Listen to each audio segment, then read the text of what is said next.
ठीक है बच्चों, तो हम लोग स्टार्ट करते हैं। मैटर इन अवर सराउंडिंग की कुछ रिमेनिंग क्वेश्चंस आपके साथ पेंडिंग थे, उसको हम लोग अब कंप्लीट कर लेते हैं।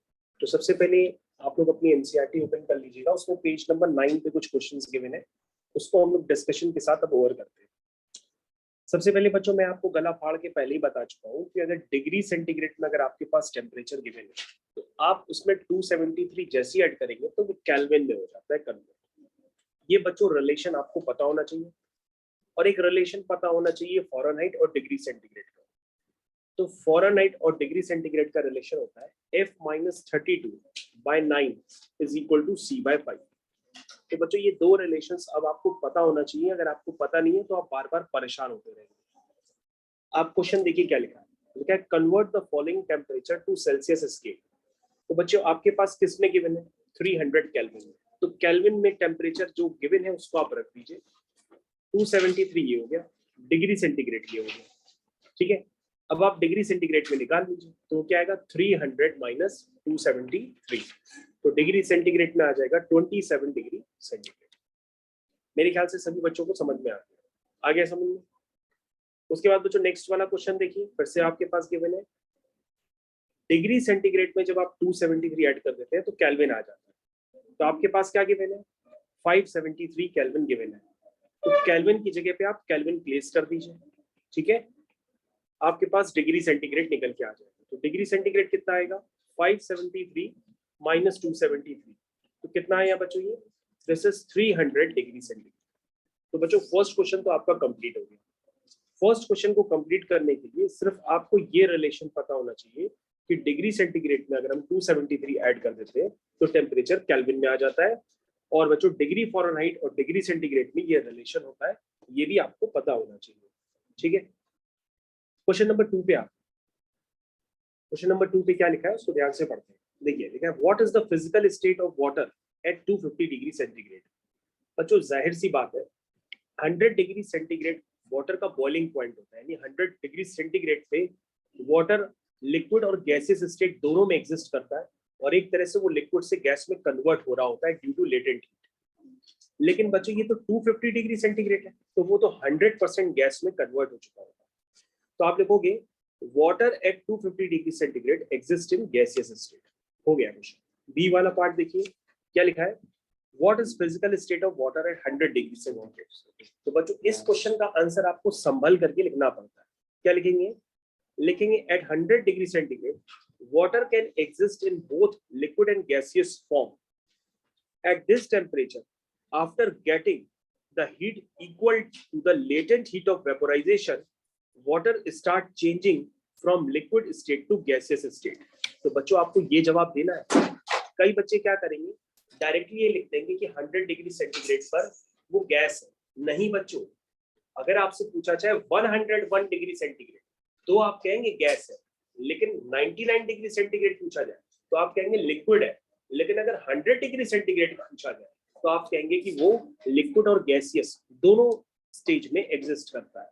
ठीक है, तो बच्चों इस क्वेश्चन का आंसर मैं आपको रिपीट करके बता रहा हूँ कि आपको एग्जाम में कैसे लिखना पड़ेगा, क्योंकि ज्यादातर बच्चे इसको गलत लिखते हैं।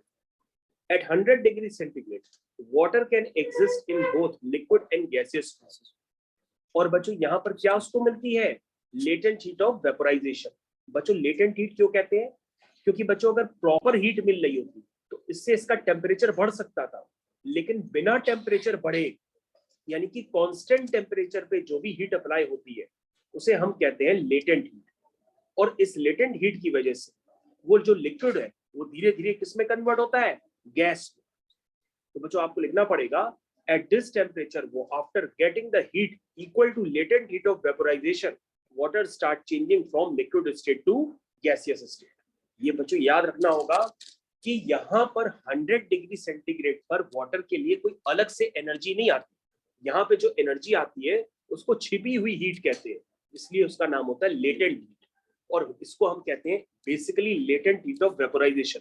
और ये हीट अगर मिल जाती है उस लिक्विड को तो लिक्विड धीरे धीरे गैस में कन्वर्ट करना स्टार्ट हो जाता है।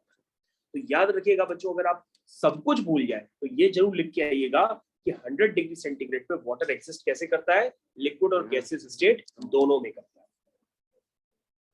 नेक्स्ट क्वेश्चन लिखा है for any substance why does the temperature remain constant during the change of state.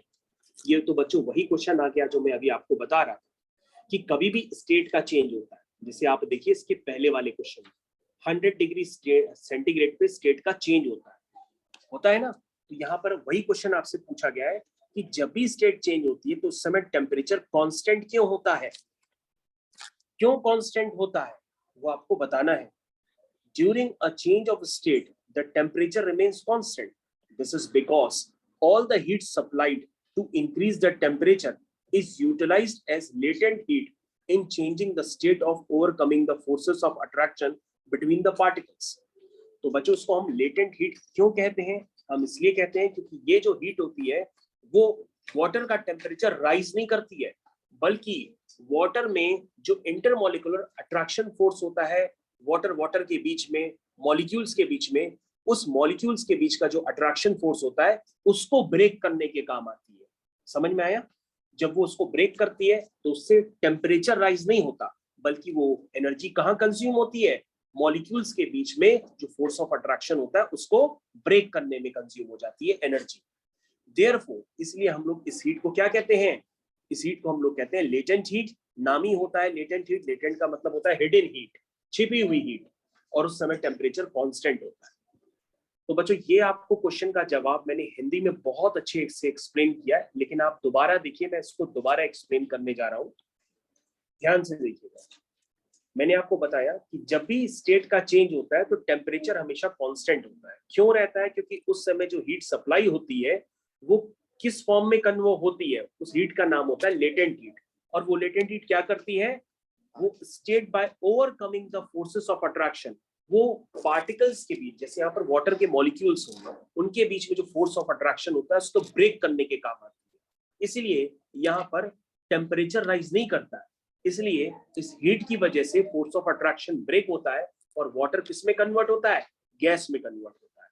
इसलिए हम इस हीट को कहते हैं लेटेंट हीट, और लेटेंट हीट का मतलब वहां पे टेम्परेचर क्या रहेगा, कांस्टेंट रहेगा, लेकिन आप जो हीट देंगे वो हीट कन्वर्ट होगी उसके इंटरमॉलिक्यूलर अट्रैक्शन फोर्सेस को ब्रेक करने में। इसलिए लिखा है बच्चों, therefore this heat does not contribute in increase the temperature of the substance.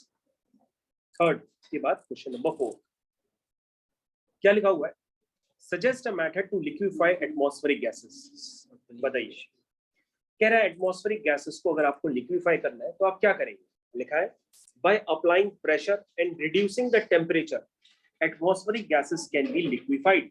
ये बच्चों आपको याद रखना पड़ेगा, एटमॉस्फेरिक गैसेस को लिक्विफाई कैसे कर सकते हैं, by applying pressure and reducing the temperature atmospheric gases can be liquefied. तो बच्चों आपको ये आंसर ही लर्न करना है कि टेम्परेचर को कम करना। बच्चों टेम्परेचर को तो कम करेंगे तभी तो लिक्विफाई होगी, और प्रेशर को अप्लाई करेंगे। ये दो बातें बच्चों अगर एक साथ होती हैं तो हमारी एटमॉस्फेरिक गैसेस लिक्विफाई हो जाती है। तो बच्चों हम लोग नेक्स्ट क्वेश्चन की तरफ पहुंच चुके हैं। पेज नंबर 10 आप एनसीईआरटी का ओपन कर लीजिए, वहां पे हम लोग हैं क्वेश्चन नंबर 1। क्वेश्चन नंबर 1 पे क्या लिखा है, लिखा है Why does a desert cooler cool better on a hot dry day? चलिए देखें। तो बच्चों हम लोग ऐसा करते हैं, पहले आप एक काम कर लीजिए, पहले आप ये जो पेज नंबर 9 पे जितने भी क्वेश्चंस के आंसर्स बताएं बच्चों, पहले आप उसको कंप्लीट करिए, फिर हम लोग पेज नंबर 10 के क्वेश्चन आंसर को बाद में एक्सप्लेन करते हैं। पहले आप पेज नंबर 9 और 10 के क्वेश्चन आंसर्स को रिटन में कंप्लीट करिए, और 10 वाले आंसर्स को हम बाद में एक्सप्लेन करते हैं। पहले आप इतना काम करिए, पता पड़ा 9th वाले ही आप ना भूल जाए। तो पेज नंबर 9 वाले पहले आप कंप्लीट करिए, मैं आपको शेयर करता हूँ।